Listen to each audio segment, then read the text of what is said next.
ఇంటికి ఎవరైనా చుట్టాలు అకస్మాత్తుగా వచ్చినా లేదా మీకు ఎప్పుడైనా రుచికరమైన స్వీట్ తినాలనిపించినా గ్యాస్ వెలిగించకుండానే ఈ రెసిపీని మీరు వెంటనే తయారు చేసుకోవచ్చు. ఇంట్లో ఉండే వస్తువులతోనే ఇది తయారవుతుంది. చేయడం కూడా చాలా సులభం. మరి ఆలస్యం చేయకుండా ఈ రుచికరమైన రోల్ బర్ఫీ రెసిపీ ఏంటో చూసేద్దామా? దీన్ని ఈ రోజు మనం వేయించిన శనగలతో తయారు చేద్దాం. ఇక్కడ నేను పొట్టు తీసిన వేయించిన శనగలు తీసుకున్నాను. వీటిని మనం నేరుగా తినేయొచ్చు, ఉడికించాల్సిన అవసరం లేదు. ఇప్పుడు ఈ శనగలను బాగా జల్లించుకుందాం. ఎందుకంటే కొన్ని గింజలు అలాగే ఉండిపోతాయి. మిక్సీలో సరిగ్గా నలగవు. అందుకే రెండు కప్పుల శనగలను మిక్సీ జార్లో వేసి పట్టుకొని జల్లించుకున్నాను. ఇప్పుడు అదే మిక్సీ జార్లో ఒక కప్పు పంచదార, ఒక కప్పు ఎండు కొబ్బరి పొడి వేసుకుందాం. ఇది మీకు ఏ కిరాణా షాప్లోనైనా సులభంగా దొరుకుతుంది.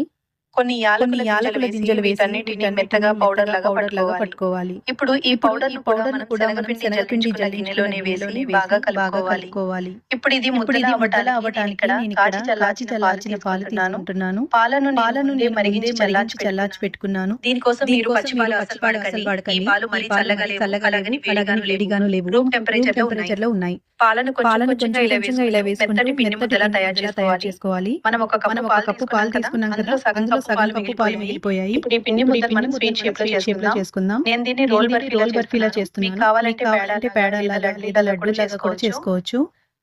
ఇప్పుడు దీనిపై కొబ్బరి పొడిని ఇలా కొంచెం చల్లుకుని దానికి ఇలా చేయాలి. ఇప్పుడు దీన్ని ఫైల్ పేపర్ లో ఇలా రోల్ చేసి 10 నిమిషాల పాటు ఫ్రిడ్జ్ లో పెట్టుకుందాం. నేను ఇక్కడ 2 రోల్స్ తయారు చేసుకున్నాను. 10 నిమిషాల తర్వాత ఫ్రిడ్జ్ నుండి తీసి ఇలా ముక్కలుగా కట్ చేసుకోవాలి. అంతే, ఎంతో రుచికరమైన మన రోల్ బర్ఫీ రెడీ అయిపోయింది. మీరు ఈ రెసిపీని ఎక్కడి నుండి చూస్తున్నారు? మీకు ఈ రెసిపీ ఎలా అనిపించిందో నాకు కామెంట్స్ లో తప్పకుండా చెప్పండి. ఇంటికి